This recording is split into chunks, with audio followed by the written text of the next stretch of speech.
സംസ്കൃതിയുടെ എല്ലാ വിദ്യാർത്ഥികൾക്കും ഇംഗ്ലീഷ് ഓൺലൈൻ ക്ലാസ്സിലേക്ക് സ്വാഗതം. നമ്മൾ കഴിഞ്ഞ ക്ലാസ്സിലെ 7ാം ക്ലാസ്സിലെ സ്നേക്ക് ഇൻ ദ ഗ്രാസ് എന്ന് പറയുന്ന ഒരു ചാപ്റ്ററിനെ കുറിച്ചാണ് ചർച്ച ചെയ്തുകൊണ്ടിരുന്നത്. അപ്പോൾ ഒരു സ്നേക്ക് ബംഗ്ലാവിലേക്ക് കടന്നു വരുന്നതും അതിന്റെ ഭാഗമായിട്ട് അവിടെ സംഭവിക്കുന്ന കുറച്ച് കാര്യങ്ങളെ കുറിച്ചുമാണ് നമ്മൾ ചർച്ച ചെയ്തത്. അപ്പൊ അതിന്റെ ബാക്കി ഭാഗം ഇനി എന്തായി കാര്യങ്ങൾ എന്നുള്ള കാര്യം നമുക്ക് നോക്കാം. ഓക്കെ, നിങ്ങളെല്ലാവരും ടെക്സ്റ്റ് ബുക്ക് എടുക്കുക, നോക്കിക്കോളൂ. അതിൽ don't call me an idler hereafter അല്ലേ. ഇനി ഈ ഒരു പ്രശ്നത്തിന് ശേഷം എന്നെ ആരും നിന്ന് വിളിക്കുക, ഐഡ്ലർ എന്ന് വിളിക്കുക. ഐഡ്ലർ എന്ന് പറഞ്ഞാൽ ആരാണ്? ട്രൈ ലേസി ആയിട്ടുള്ള ആളിനെയാണ് ഐഡ്ലർ എന്ന് പറയുന്നത്. ഓക്കെ, വളരെ ലേസി ആയിട്ട് ജോലിയൊന്നും ചെയ്യാതെ ഇങ്ങനെ നടക്കുന്ന ആൾക്കാരെയാണ് ഐഡ്ലർ എന്ന് വിളിക്കുന്നത്. ഓക്കെ, അങ്ങനെ ഇനി എന്നെ വിളിക്കരുതെന്ന് ദാസ പറയുകയാണ്. ഓക്കെ, he said, അവൻ അങ്ങനെ പറഞ്ഞു. Mother complimented him on his sharpness and wished she had placed some milk in the pot as a sort of religious duty. അപ്പോ മദർ ഹാഡ് കോംപ്ലിമെന്റഡ് ഹിം. അപ്പൊ അമ്മ എന്ത് ചെയ്തു? അമ്മ അവനെ കോംപ്ലിമെന്റ് ചെയ്തു അല്ലേ, വളരെ നല്ല കാര്യമാണ് ദാസ എന്നൊക്കെ നീ ചെയ്തതെന്നൊക്കെ പറഞ്ഞു ചെയ്തു. അവനെ കുറച്ച് കോംപ്ലിമെന്റ്സ് ഒക്കെ കൊടുത്തു. എന്താണ്, അവനെ കുറച്ച് പുകഴ്ത്തിയൊക്കെ പറഞ്ഞു. ഓക്കെ, കോംപ്ലിമെന്റ്സ് ഒക്കെ കൊടുത്തു. എന്നിട്ട് അവര് പറയുകയാണ്, എന്താണ് പറയുന്നത്? ആൻഡ് വിഷ്ഡ് ഒരു കാര്യം കൂടെ. Mother complimented him on his sharpness. Sharpness എന്ന് പറഞ്ഞാൽ എന്താണ്? അവന്റെ ബുദ്ധി കൂർമ്മതയാണ് അല്ലെ. അതാണ്, ഇത്രയും ബുദ്ധിയൊക്കെ ഉപയോഗിച്ച് പിടിച്ചുകൊണ്ടാണ് അങ്ങനെ ഷാർപ്നെസ്സിനെ കോംപ്ലിമെന്റ് ചെയ്തു. അതായത് അവന്റെ ഇത്ര എന്താണ് ബുദ്ധി കൂർമ്മതയെ കോംപ്ലിമെന്റ് ചെയ്തു, അതിനൊന്ന് പുകഴ്ത്തി പറഞ്ഞു. ഓക്കെ, ശേഷം നോക്കിക്കൊടുക്കുന്നത്. And wished she had placed some milk in the pot as a sort of religious duty. എന്നിട്ട് അമ്മ പറയുകയാണ്, ഷീ വിഷ്ഡ് എന്ന് പറഞ്ഞാൽ അവർ ആഗ്രഹിക്കുകയാണ്. അവർ ആഗ്രഹിച്ച ഒരു കാര്യം കൂടിയുണ്ട്. അതായത് ആ പോട്ടിനകത്ത് റിലീജിയസ് ഡ്യൂട്ടിക്ക് അയച്ച്, അതായത് മതപരമായ കാര്യത്തിന് അയച്ച് കുറച്ച് മിൽക്ക് കൂടി വെച്ചിരുന്നെങ്കിൽ എന്താണ് നന്നായേനെ എന്നാണ് അമ്മ പറയുന്നത്. അതായത് പണ്ടൊക്കെ അത് നമ്മുടെ നാട്ടിൽ നിന്നിരുന്നൊരു അന്ധവിശ്വാസം ഉണ്ടല്ലേ, എന്താണ് പാമ്പിന് ഇങ്ങനെ പാല് കൊടുക്കുക എന്നൊക്കെ പറയുന്ന ഒരു വിശ്വാസമല്ലേ. അപ്പൊ ആ ഒരു അന്ധവിശ്വാസത്തിൽ എന്താണ് അവർ വിശ്വസിക്കുന്നുണ്ട്. അതുകൊണ്ടാണ് അവരെന്തെന്ന് പറയുന്നത്, ആ പാമ്പിനെ എന്തായിട്ടാണ് ഇവർ കരുതിയിരിക്കുന്നത്? ദൈവത്തിന്റെ പ്രതിനിധിയായിട്ടാണ് ഇവർ കണ്ടിരിക്കുന്നത് അല്ലേ. അതുകൊണ്ടാണ് ഇവർ പറയുന്നത് എന്താണ്, പാമ്പിന് കുറച്ച് ആ പാലും കൂടി അതിനകത്ത് വെച്ച് കൊടുക്കാൻ പറ്റിയിരുന്നെങ്കിൽ നന്നായിരുന്നേനെ എന്ന് അവരിങ്ങനെ ആഗ്രഹിക്കും. Okay, he picked up the pot cautiously.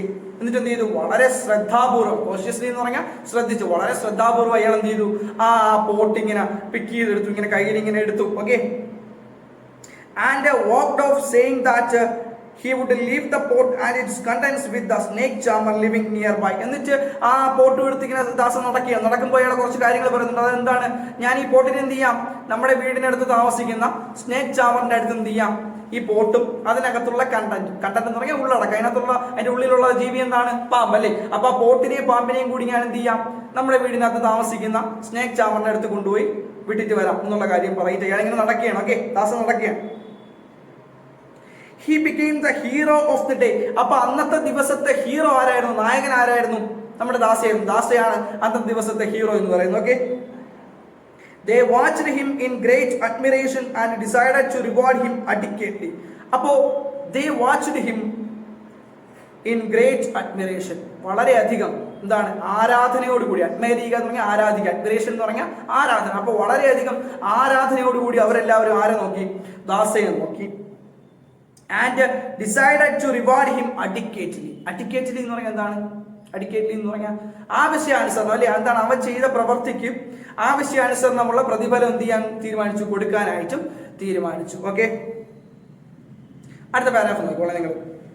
It was 5 minutes since Dasa had gone when the youngest son cried, "See there, out of a hole in the compound wall, a cobra emerged." അപ്പോ ദാസ പോയി ഒരു 5 minute കഴിഞ്ഞപ്പോൾ അവിടുത്തെ ഏറ്റവും ആരാണ്? ഇളയ പയ്യൻ അല്ലെ, ഇളയ മകൻ, യങ്ങസ്റ്റ് സൺ, ഏറ്റവും ഇളയ മകൻ കരഞ്ഞു. എന്തോ അങ്ങോട്ട് ചൂണ്ടിക്കാണിച്ചവൻ കരയുക. ക്രൈഡ് എന്ന് പറഞ്ഞാൽ കരയുക എന്നാണ് മീനിങ്. ഇവിടെ എന്താണ്? നിലവിളിക്കുക എന്നുള്ള മീനിങ് ആണ് നമ്മൾ എടുക്കുക. ഓക്കെ, അല്ലാതെ വിളിക്കാൻ, നിലവിളിക്കുക. ഓക്കെ, അവൻ ഇങ്ങനെ നിലവിളിച്ചുകൊണ്ട് പറഞ്ഞു, എന്തെന്ന് പറഞ്ഞു? See there, അങ്ങോട്ട് നോക്കൂ, ദോ അവിടെ നോക്കൂ. Out of a hole in the compound wall a cobra emerged. അപ്പോ കോമ്പൗണ്ട് വാൾ, അതായത് ചുറ്റുമതിലുണ്ടല്ലോ, അതിന്റെ അവിടെ നിന്നൊരു ഹോളിൽ നിന്ന് എന്ത് വന്നു? ഒരു കോബ്ര എമർജ് ചെയ്യുക എന്ന് പറഞ്ഞാൽ അപ്പിയർ ആവുക അല്ലെ, എന്താണ്, കാണപ്പെടുക. അപ്പൊ അവിടെ നിന്ന് ഒരു കോബ്ര ഇങ്ങനെ ഇറങ്ങി വന്നു. Okay, it glided along towards the gate. അപ്പൊ ഗേറ്റിന് അടുത്തേക്ക് അതിങ്ങനെ ഇഴങ്ങി നീങ്ങി. ഗ്ലൈഡ് ചെയ്യുക എന്ന് പറഞ്ഞാൽ തെന്നി നീങ്ങുക എന്നൊക്കെയുള്ള മീനിങ്, ഇഴങ്ങി നീങ്ങി. Paused for a moment to look at the gathering in the veranda with its hood half raised. എന്ത് ചെയ്തു? വരാന്തയുടെ അടുത്ത് വന്ന് നിന്നിട്ട് അതെന്താണ്, തല ഒന്ന് ഉയർത്തി നോക്കി. അതിന്റെ ഹുഡ് എന്ന് പറഞ്ഞാൽ എന്താണ്? പത്തി, നമുക്കറിയാം അല്ലേ. അതിന്റെ പത്തിയൊക്കെ ഉയർത്തി അതൊന്ന് ഇങ്ങനെ നോക്കി. എന്ത് നോക്കി? ആ വരാന്തയിൽ കൂടിയിരിക്കുന്ന ആ ഒരു ഗ്യാതറിങ്ങിനെ, ആ ഒരു കൂട്ടത്തെ ഇങ്ങനെ നോക്കി. അത് എന്ത് ചെയ്തു?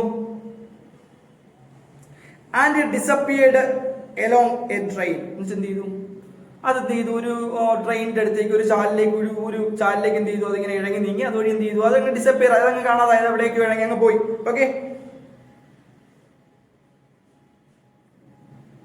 When they recovered from the shock, they asked, does it mean there are two snakes here? അപ്പോൾ അവർ ഈ ഷോക്കിൽ നിന്ന് റിക്കവർ ആയി. ഷോക്ക് എന്ന് പറഞ്ഞാൽ എന്താണ്, തന്റെ കയ്യിൽ ആ പാമ്പുണ്ട്, ഇവിടെ കയറിയ കോബ്ര ഉണ്ടെന്ന് പറഞ്ഞ് ദാസ എന്ത് ചെയ്തു, പോട്ടും കൊണ്ട് ദാസ പോയി. ഓക്കെ. അതിനുശേഷം എന്ത് ചെയ്തു, വേറൊരു കോബ്ര വന്നു. അപ്പൊ അവരുടെ സ്വാഭാവികമായിട്ട് അവർക്ക് ഒരു സംശയം വന്നല്ലേ. എന്താണ് സംശയം? Does it mean there are two snakes here? ഇനി ഇവിടെ രണ്ട് പാമ്പുകൾ ഉണ്ടെന്നാണോ ഇതിന്റെ അർത്ഥം, അല്ലെ? രണ്ട് പാമ്പുകളുണ്ടോ? കാര്യം എന്താണ്, ഒരെണ്ണത്തിന് എന്താണ് ദാസയുടെ കയ്യിലുണ്ടെന്ന് പറഞ്ഞ് ദാസ കൊണ്ടുപോയി, മറ്റൊരെണ്ണം ഇപ്പോൾ വരെയും ചെയ്തു. അപ്പൊ സ്വാഭാവികമായിട്ടും അവർക്ക് സംശയം ഉണ്ടായി, ഇവിടെ എന്താണ്, രണ്ട് പാമ്പുകൾ ഇനി ഉണ്ടോ? The college boy murmured. അപ്പോൾ കോളേജിൽ പഠിക്കുന്ന ആ പയ്യൻ എന്ത് ചെയ്തു, പിറുപിറുത്തു. മർമറിയുക എന്ന് പറഞ്ഞാൽ പിറുപിറുക്കുക. Okay. I wish I had taken the risk and knocked the water pot from Dasa's hand. Tom പറയുകയാണ്, ദാസയുടെ കയ്യിൽ നിന്നും ആ വാട്ടർ പോട്ട് എന്ത് ചെയ്യുക, വാട്ടർ പോട്ട് അല്ല, സോറി, അതെ വാട്ടർ പോട്ടാണ്. ആ വാട്ടർ പോട്ട്, വെള്ളം നിറയ്ക്കുന്ന കുടം ഉണ്ടല്ലോ, ആ കുടം ഞാനിങ്ങി പിടിച്ചു വാങ്ങിച്ച് നോക്ക് ചെയ്താൽ മതിയായിരുന്നു, തറയിലിട്ട് പൊട്ടിച്ചാൽ മതിയായിരുന്നു, അല്ലേ? പിടിച്ചു വാങ്ങിച്ച് തറയിലിട്ട് പൊട്ടിച്ചാൽ മതിയായിരുന്നു. ആ റിസ്ക് ഞാൻ എടുത്തിരുന്നെങ്കിൽ എന്ത് ചെയ്യായിരുന്നു, ഇവിടെ ശരിക്കും പാമ്പുണ്ടോ അല്ലെങ്കിൽ എത്ര പാമ്പുണ്ടോ എന്നൊക്കെ ഉള്ള കാര്യങ്ങൾ അറിയായിരുന്നു എന്നാണ് പറയുന്നത്. Okay. We might have known what it contained. അങ്ങനെ ചെയ്തിരുന്നെങ്കിൽ നമുക്ക് അറിയായിരുന്നു ആ പോട്ടിനകത്ത് എന്തായിരിക്കും ഉള്ളതെന്നുള്ള കാര്യം നമുക്ക് എന്ത് ചെയ്യായിരുന്നു, നമുക്ക് അറിയായിരുന്നു. ഓക്കെ.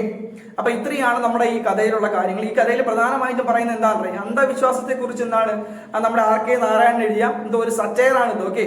സറ്റയർ എന്ന് പറഞ്ഞാൽ എന്താണ്, സറ്റയർ എന്ന് പറഞ്ഞാൽ ഈ സമൂഹത്തിൽ നിൽക്കുന്ന അന്ധവിശ്വാസത്തെ കളിയാക്കി എഴുതുന്ന, എന്താണ്, ആൾക്കാർ എഴുതുന്ന ഒരു ഭാഗത്തെയാണ് നമ്മൾ ഇന്ന് കഥാഭാഗമാണ് എന്ത്, സറ്റയർ എന്ന് പറയുന്നത്. ഓക്കെ. അപ്പൊ അങ്ങനെ എഴുതിയ ഒരു സറ്റയർ ആണ് ഇതെന്ന് പറയുന്നത്, സ്നേക്ക് ഇൻ ദി ഗ്രാസ് എന്ന് പറയുന്നത്. അപ്പൊ അന്ധവിശ്വാസത്തെ കുറിച്ചാണ് ഈ കഥയിൽ എന്ത് ചെയ്യുന്നത്, നമ്മുടെ RK നാരായണൻ പറയുന്നത്. ഓക്കെ.